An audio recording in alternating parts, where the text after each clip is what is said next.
Hey guys, welcome back to my channel. It's Lune. I hope you're well, and if you're not, I hope you're well soon. Welcome back!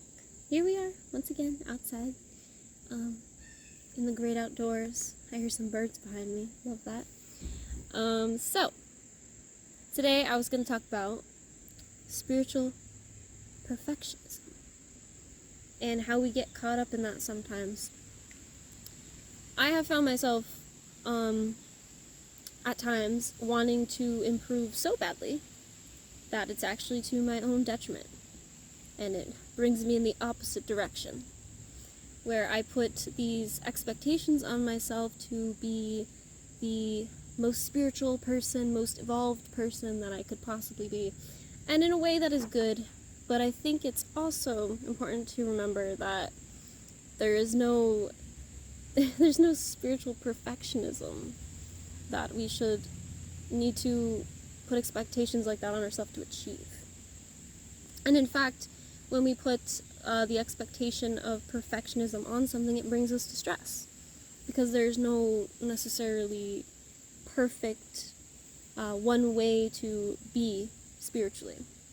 There are so many different paths towards spirituality and in the spirituality that it's not fair to say that one is the perfect or best way to be.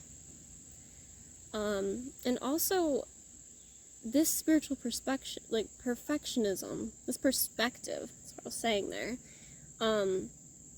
this perfectionistic perspective actually causes distress, and confusion, and guilt, and shame for not being at a certain point. And so, from this, I'd like to say that you, in your soul, this is from my perspective, have designed yourself in the way that you've needed to for this lifetime. And so, everything that you are, what you experience, what you do, is perfect for you in your soul. It is perfect. Even the things that don't seem perfect by certain standards or by spiritual community standards, in ways that I've found to be a little toxic, you are perfect as you are. You are perfect in your approaches, even if they may be detrimental at times. The mistakes and the successes that you have in both ways are conducive to your growth and are therefore perfect. Perfect. And you, and every little aspect of you, your imperfections, as we would call them, though really they're perfections that make you you, even your imperfections contribute to the perfect way that you chose to be, the perfect way that you are in this life. And so there is no need for spiritual perfectionism. And I find when you accept that, you will do things differently than others, and that, you only have to take on what feels right to you, and what feels, good for your soul and for your human body, you as a human. I find sometimes we get too caught up in the clouds of spirituality, when really the point of being here is to be on the ground. Some of us have higher awareness, but that doesn't mean that we are above being human or above humans, because we are human. Our soul's expression right now is in a human body. We are a physical manifestation of our soul in a human body in this world. And so there is no need to be above or, I guess superior. There's really no superiority when it comes to spirituality. We are all souls.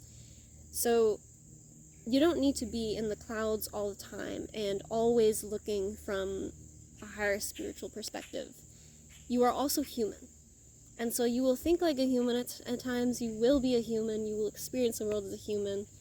But though some of us do have the higher perspective, and it just enhances our human experience. It allows us to make the most of our human experience from a spiritual perspective too. But, not always just focusing on the spiritual. You can just be a human. You can just go do that thing you want to do. You can eat that food you want to eat. You can go to the amusement park. You can do this and you can do that. You don't have to always be sitting here like, oh, I'm meditating all the time. There are stages and there are points in time where it's, important to do these things, but it's also important just to be a human. Just to be happy. Just to have a good time. And in a recent live that I was watching, I guess there was this thing that I will tell you, someone that I watch is Julia Rose, and I love her so much. She's like a role model to me. So if you haven't, check her out, Julia Rose, psychic medium, amazing, beautiful person. But she was saying in a live that, part of being a light worker, part of being on, spiritual journey is essentially to be as serious as you are unserious. Have as much fun as you make a positive impact. We're not here just to be these serious spiritual people that are telling people what to do and blah, blah, blah, blah. That's not the point of it. We're here to make a positive impact. We're here to make change and to, bring love into the world. And that is a serious endeavor.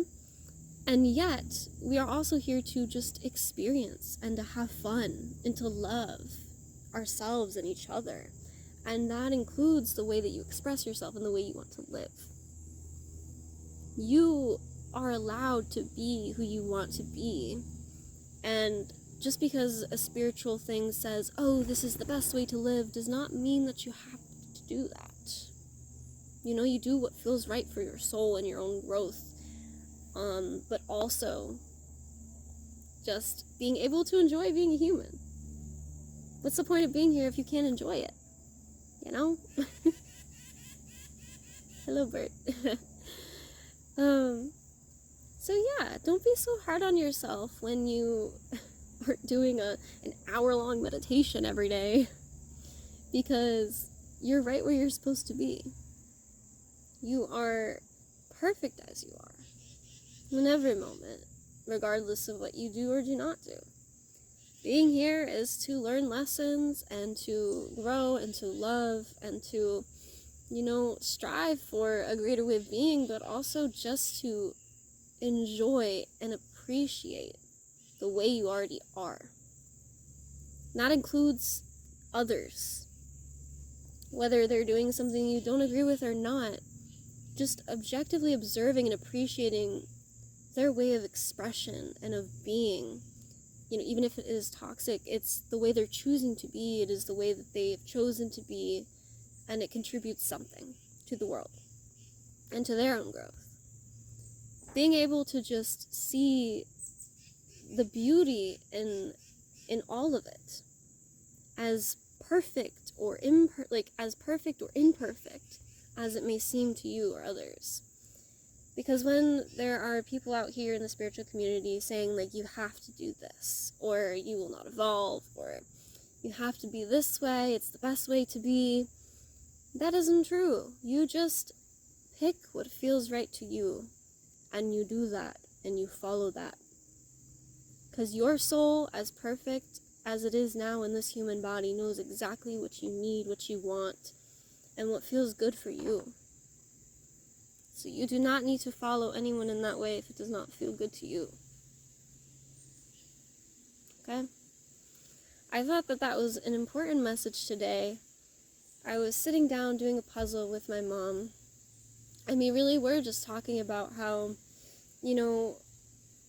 your human body and your expression in this life is almost like a game avatar, right? You get to pick the traits and the way that you look, and some of the plot points in your life that you've decided you want to go do and experience. And because of that, the way that you are is perfect, and it's exactly how you're meant to be. It's how you chose to be. And so you don't have to fight it so much and try to be something that you're not, or something that doesn't feel good and isn't the way that you signed up to be. Again, brings distress, because it's not what you're meant to be. You're meant to just be you. And this is the main thing I wanted to say. I wrote it down. You don't need to be perfect. You just need to be you. And what I mean by this is you don't need to be perfect by the programmed expectations of others in society, and you don't need to be perfect by your own unrealistic expectations of who you think you should be. You just need to be you. Right here, right now, perfect as you are, in all your beauty. The bad and the good and the ugly and the beauty. It doesn't matter. You're beautiful. You're perfect. In every way. Period. So, that was my message for today. I hope it was helpful. And I hope you're having a great day. I am so far. I really am. So, yay. Bye guys. Love you so much.